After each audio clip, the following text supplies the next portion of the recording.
Welcome back, everyone. This is Just Add Movement, and I'm Erin Anderson. I am thrilled to jam out today with the lovely goddess extraordinaire, Marnie Vincolisi. Marnie is a Reiki Master Teacher, author, energy healer, and founder of Light Internal, a holistic healing sanctuary and online school. With over 30 years of practice blending Reiki, kinesiology, pendulum work, intuitive healing, and spiritual guidance, Marnie has dedicated her life to helping people unearth their own light and step into their unique gifts. At 78, she is still creating, still becoming, still moving. And today she is joining us to talk about exactly that. Marnie, welcome. Thank you for having me. I'm looking forward to this conversation.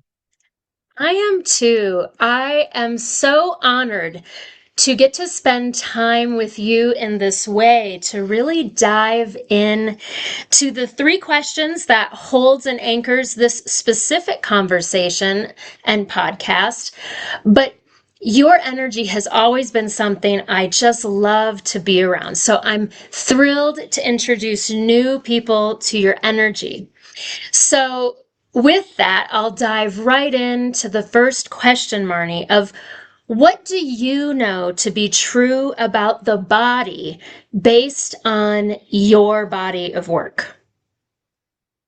Well, what I know to be true is that we're always moving. I mean, your podcast is about movement, and I'd like to highlight that whether we're moving forward or backward, it's all productive.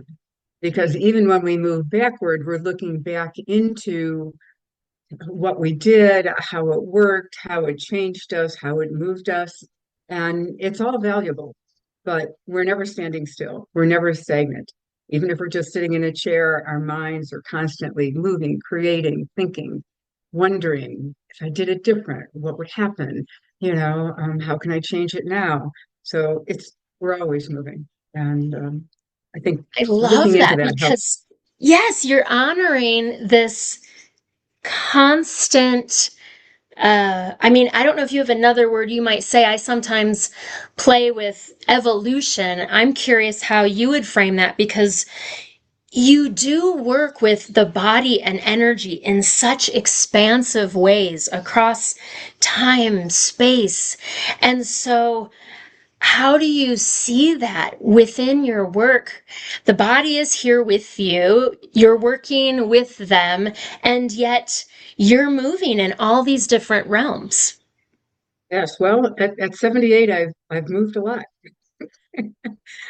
And so, and I find the thing that we really need to focus on as we get older is movement, to not get stagnant, to keep moving, to keep changing. I had one friend who was probably 8 years older than I, maybe 10. And she had said as she got older, she says, what I find is that my body calls for more attention as I get older. And it's true. Even though you might be retired or semi-retired or slowing down, you really have to keep that movement going. Otherwise, things shut down. And it does take a lot of our attention, but it's fun. It's a good way of doing it. And when you're older, you can do things like play pickleball or go bike riding, and dancing in the evening. It's just so much fun, and you don't have to worry about a 9 to 5 job. So, to your younger viewers, I'm saying, put in the movement you can now. And to your older viewers, I'm saying, don't sit home at night. Find some place to go, some people to be with, and keep your mind active and your body moving. Do you find that that wisdom that you've gained as you've continued to move, does that come into your sessions and work with people as well? Absolutely. Because the more I've experienced, positive and negative, help me understand when I'm working with my clients and guiding them that I know where they're coming from. And, not everything that happens to us might be positive. I mean, relationships are really tough, and sometimes we pull in some that can really struggle us and devalue us if we let it. but it allows me to work with my clients in a way of saying, I understand, I know where you're at, and this is how I got through it. So, and because I'm an author, I've written about that. I wrote a memoir, but my memoir is not just about what happened to me and the struggles I went through as a child and into adulthood, but how did I deal with that? So the second half of the book is all about exercises and processes I'd say that you can go through to clear what had happened so you don't carry it with us. That's what makes our bodies weight-wise heavier, slows us down, is because we're carrying all those memories and all those shoulda, coulda, wouldas that we don't really need to anchor into our body. There are processes to let those go. A lot of it's visual. The mind can hold on to a whole lot. And if you allow your mind to redesign what happened, it changes. It changes how you feel. It changes what happens within your body. Have you found that to be true?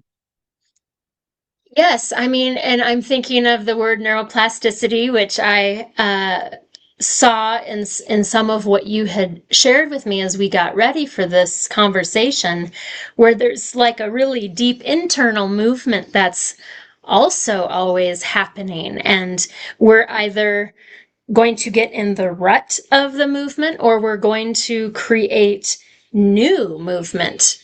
And I loved that you brought that word in. I'm wondering how you have allowed that to inspire your work.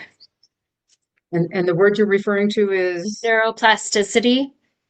okay, so with that, I would say neural pathways, building new neural pathways is the way that I see it.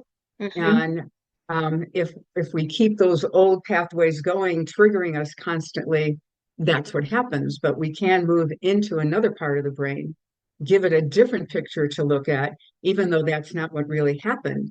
We can replay that scenario in our mind, and it creates a new neural pathway of when that happened, you can do this. And so it does start building those neuroplasticity energies that you're talking about.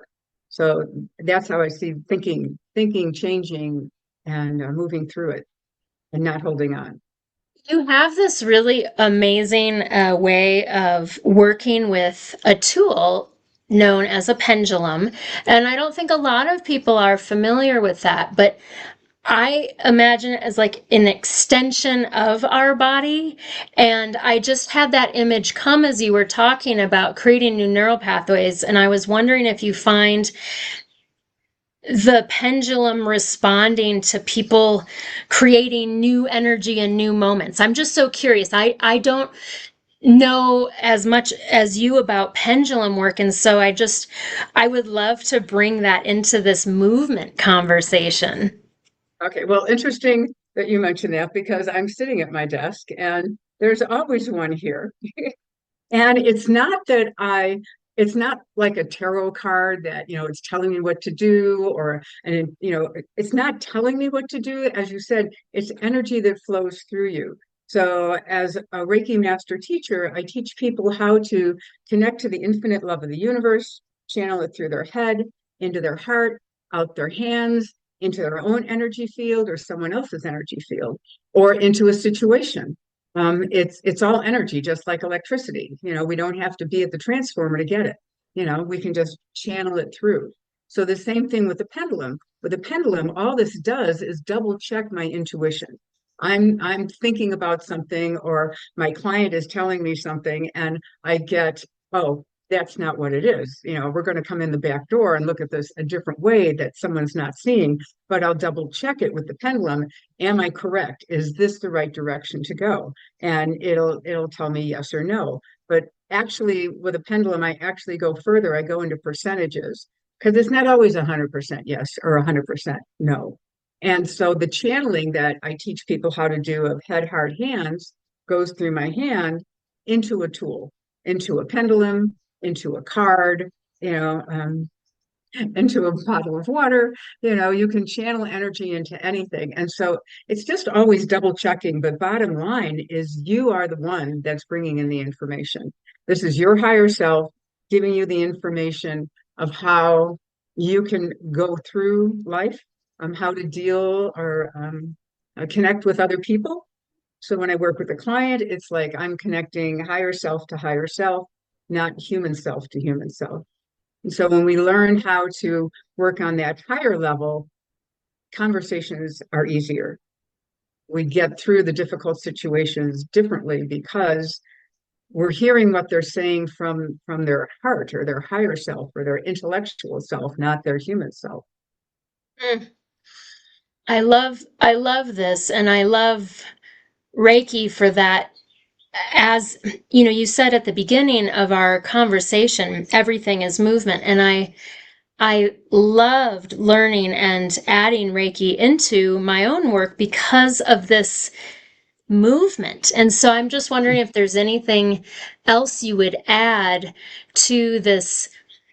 You have such an extensive body of work. How has Reiki really supported the movement of the body or energy, or it's a very open-ended question. I'm not even entirely sure what I'm asking. I just want to give you a moment to see if there's anything else you want to add. I would say it's the simplicity of it that helps the body move. Because if the body is spending a lot of time in the mind trying to figure out what is that and how do I do it and what's the right way to do it, Reiki is simple. It's just opening up your heart and visualizing and channeling light just flowing through you.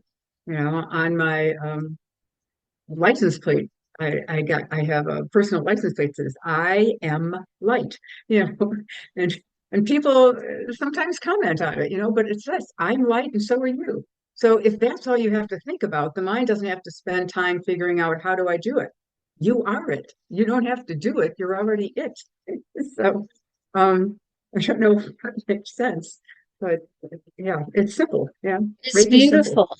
And I feel it, right? You just invited, I feel like, me in this moment to connect with the light in me, right? And that higher Mhm. self. And I felt your heart invite opening and connection. So I really am already feeling you inviting that movement, that inner movement to connect with Let's take something a so moment pure. and just Yeah, let's take a moment and ask our listeners to just take a moment to just close your eyes for a second and visualize your light and notice how you feel right now in this moment, and then move above your head until you imagine or pretend to see a light.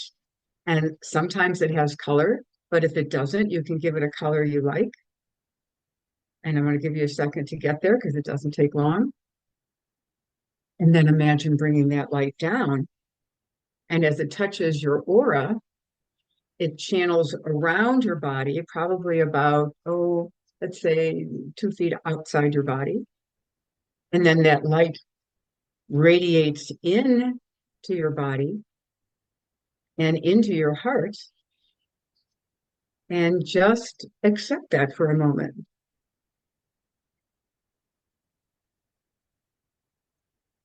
And when I do, I feel a lifting in my chest, is how I sense it. Some people might feel a vibration, but once again, I'll be still and feel what you just brought in.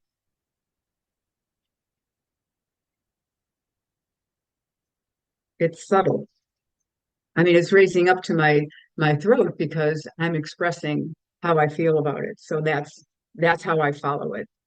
And this could take practice to get tuned into that, but I bet some of your listeners, and I hope maybe they respond, and maybe on your YouTube channel to say, "Hey, I did feel that. That did work." So, Thank yeah, you. and expressing that, even typing that or talking about it, builds it. Yes. And so with that building of energy, I'm going to shift us into a specific conversation around how we move through threshold moments, right? That's the word I'm using, but how we move through change, how we navigate transitions in our lives, big, small, subtle, profound. And so I offer this question to everyone I talk with, and it's interesting to see where everyone goes. But I'd love to bring us into that question of what threshold are you leaning into right now, and how are you moving with that? Okay. So my threshold has always been purpose, helping others see their purpose, which builds on my purpose. And at this age, I'm playing more, but playing is also it's always connecting with people. So that information or the energy that I send out is always going out. But at this point, in this spring, I started thinking about um, the Denver area and our whole Earth is losing water. I mean, we don't have, we're in a drought. We're in a drought here in Colorado, and they asked us not to water as much as before. And so I felt, okay, I'm going to create a Zen garden, rocks, large rocks standing up, raking the designs. And as I thought about that, I thought about what a focus this could be of extending the energy out from my house into the property around my house and into the neighborhood. And as I thought about this, I energetically could see a beam, a pinpoint of light coming down from the universe into my property. And I anchored that right in the front yard, right where I was going to put the waterfall and the stream. So I have a slight incline on the front of the property. So I put a waterfall at the top. I snaked the stream around to a smaller pond, and that's how I'm moving the energy is out into that space, and it completely worked. It was such a delight.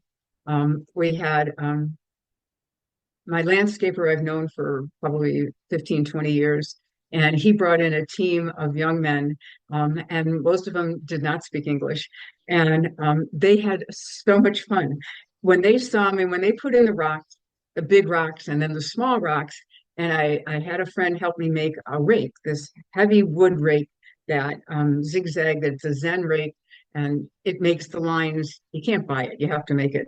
So I put the lines in the rocks in one part. There is like four different areas where you could design these rocks. And after I did that one, they put in the rocks and they grabbed the rake and they made a design. And they had so much fun. And the next day, one of the big rocks had a little tiny stuffed animal on it. And I looked at this tiny little stuffed animal and I looked around, and one young man goes, "Yes, me."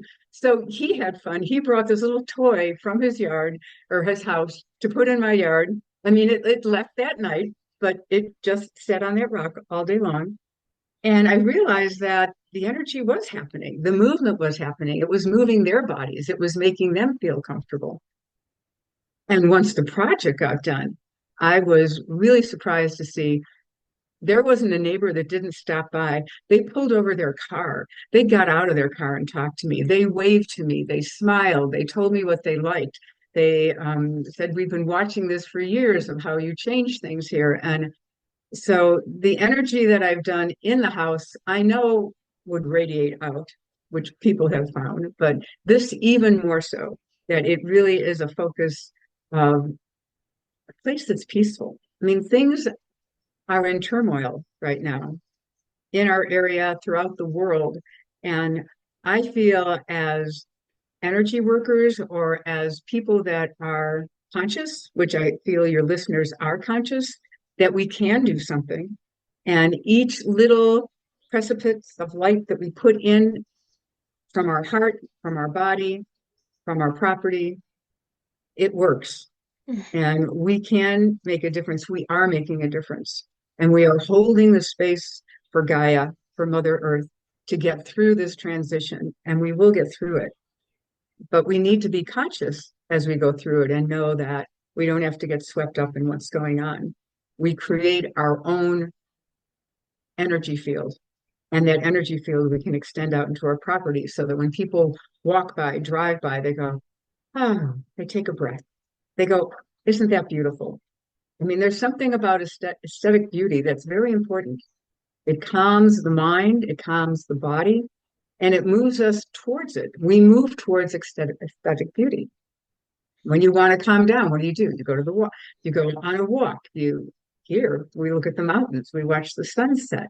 But even just no matter where you live, just looking at a flower can bring that peace into your body. And the movement I do with flowers is smell them. I love it. Yeah. There's such a richness here. I mean, you started talking about, purpose, and I keep seeing the image in water of ripples, and I hear you talking about impact, where it's almost like that intention to be of service just continues to expand and have impact, where who knows what the people who experience your property go home and create in their space, or how it shifts their mood from driving home from work to their house, or the folks who help build the garden going home after a long day and people noticing they're coming home different because they enjoyed their work in a different way. I don't know. I'm just contemplating impact and ripples that you've really embraced. I get to have impact. Yes, and we all do. And you know, my clients, or at least, when I was teaching and having people come to classes, now my classes are online, which shows all the richness that comes from classes, because they're all videos of, when I talked and how people reacted and such. And a lot of times people would say, I want to do what you do. I want to quit my day job and I just want to do this all the time. And I was like, well, let's look at your day job and see what you do and how that impacts others. And oh well, I just make widgets. Okay. I mean, like engineers are, they're just working these tiny little things, but it's like, what does that thing do? And I would guide them, and I'm guiding your people that are listening right now. Look at what you do and bring it down to the smallest common denominator. Bring it down to that one person that has value from what you're doing. Even though you're just shuffling papers, those papers and that company does something that helps people somewhere. And if you can find that connection to another human being, it opens your heart and it makes you happier to go to work, to do what you're doing, because that one person, that one family are doing better because of what you're doing in some small office far, far away. Yeah, more. I mean, I just love, again, you're very purpose driven, and you're inviting people to be in purpose and intention. I'm also having the word like, this is the kind of leadership we really get to expand and have, like people really embracing how much power they do have through what they already are doing and being. Exactly. It's awareness. It's opening up your awareness. And that can be, maybe it's a little harder to go through that whole line of how I'm helping someone, but just be aware of the energy around you. Just be aware when you're out walking around and you smile at someone and they smile back.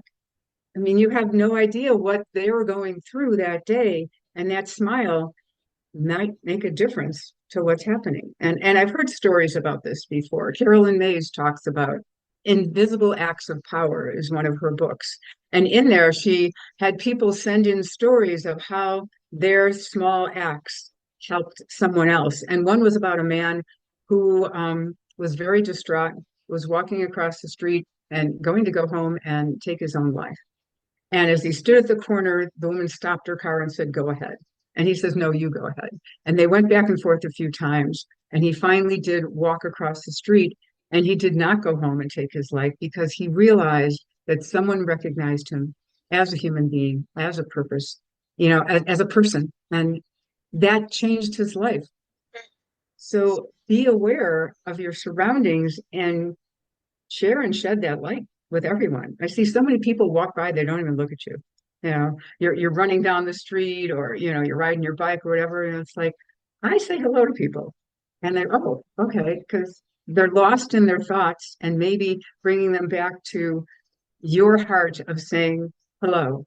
I mean, what a friendly gesture. I mean, it doesn't take much. A smile, even less. So, and what do they tell us about our brain when you smile? It changes the what is it? I can't. It's changing the chemicals in your brain just to smile. Mm. Well, So and do you've it for been yourself.